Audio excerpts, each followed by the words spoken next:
get this started, you guys. I'm so excited to have you here. I'm going to start by introducing Miss Wells' 4th grade classroom, and they are in Kansas. My name is Joanne Kaminsky. I'm also known as the Skyping Reading Tutor, and we've got some cold weather here. It is negative 15 degrees. That's right, negative 15 degrees. We're not talking wind chill. That is the temperature. When I look at my temperature, it's negative 15. Miss Wells in Kansas, please tell me it's a happier story out there for your class.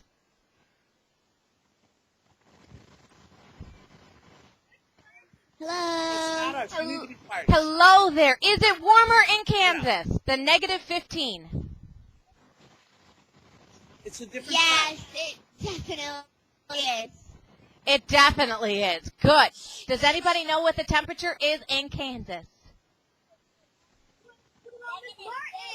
1 degree. 1 degree. Just she'll be coming. Good luck. Oh, no. It's 1 degree in Kansas? Yep. Oh, wow. So it's pretty cold there, too. Well, welcome, Kansas, Miss Wells' 4th grade class. It's so awesome to have you here. I'm going to introduce our next classroom. We have Mr. Greenberg's class in 2nd grade, and they're from Bridgeport, Connecticut. Welcome, Mr. Greenberg's class. Would everybody wave? Hi there, you guys. Okay, so what's the weather like by you guys? Wait a minute, I've got somebody here. Can you hear us? I can hear you. Can you hear us now? I sure can. Okay. We have somebody right here is going to tell you. Go ahead. Go tell them.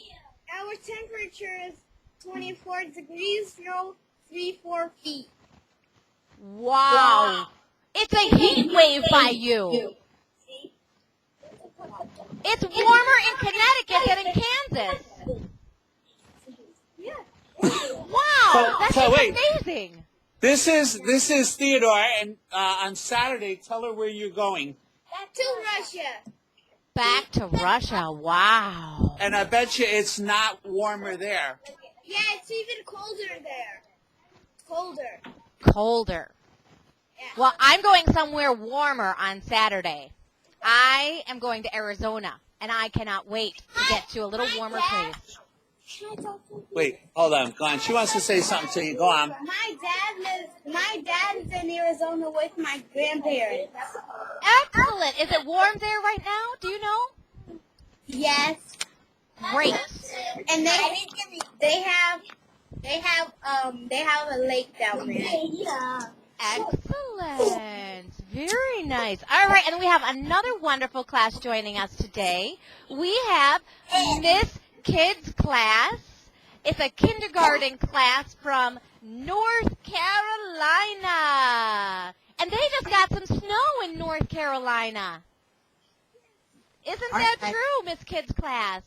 Say hello from North Carolina. Hello from North Carolina. Did we get snow today? Yes. How funny, the last time I saw your class, there were a lot more kids in it.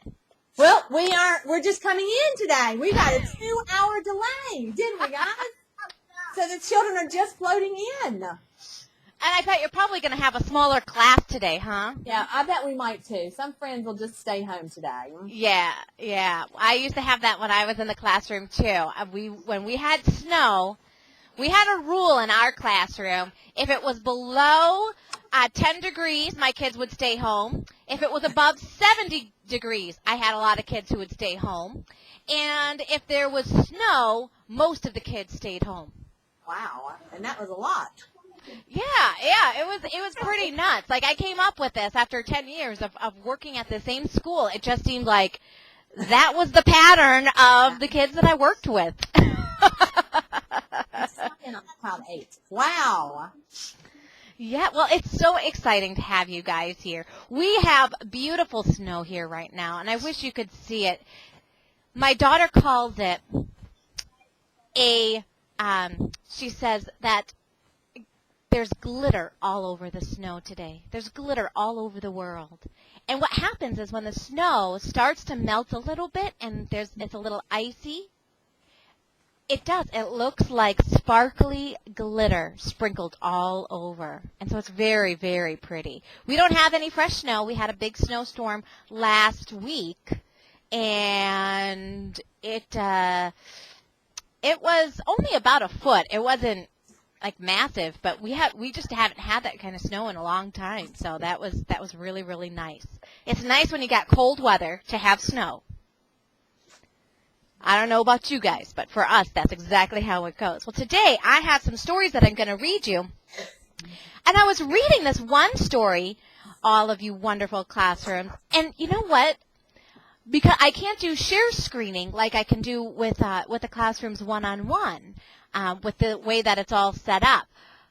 So I was reading this one book this morning, and I thought, wow, this book sounds just like a poem when you aren't looking at the pictures. So I want you guys to see if you can make some pictures inside of your head as I am reading this book. It's called Millions of Snowflakes. The story is by Mary McKenna Siddles. One little snowflake falls on my nose. It makes me shiver from my head to my toes. Two little snowflakes get in my eyes. Blink, blink, what a surprise. Three little snowflakes melt on my tongue. I eat them up, yum, yum, yum. You know, as my 4-year-old was going into class the other day, it was a little bit of flurries, and she's walking into the building with her head up like this and tongue out like this, and I'm like, how fun to just have no cares in the world and just be sitting there with, you know, catching snow on your way into school. How cool is that? 4 little snowflakes tickle my chin. I laugh, I jump, I run, I spin. I stop and I put out my hand. 5 little snowflakes softly land. Snow on the house, snow on the tree, snow on the ground, snow on me. Millions of snowflakes in my hair. Snowflakes falling everywhere. Wow. Now, I don't know about you guys, but that's some beautiful poetry about snow, don't you think? Yeah. And you know, I was thinking, now that's a wonderful story. You guys can check it out. Now, sometimes pictures don't do words justice. Sometimes they do, but sometimes they don't. And, you know, if you were to find that book in a library, I'm pretty sure that Miss Wells' 4th grade classroom wouldn't check that book out because it looks like it's too easy for them. Now, kids in Miss Kids' class might check it out, because they might like looking at a book that doesn't have a lot of words. But when we just listen to the words and we don't worry about what the pictures are and we just focus on what the words say, we all can get beautiful images. I'm interested to find out what Miss Wells' class thinks of that story. Miss Wells' class, what do you guys think of that story? The middle. It's no. I think we're all quiet. Very quiet, I see. I wasn't sure if there was like a muting issue or... Miss Wells' class, you guys are in 4th grade. What did you guys think of that story? I thought it was like really sort of relaxing. Yeah, that's what I thought. And poetry, a lot of times, you know, poetry is relaxing, isn't it? you have somebody else in Miss Wells' class that wants to share?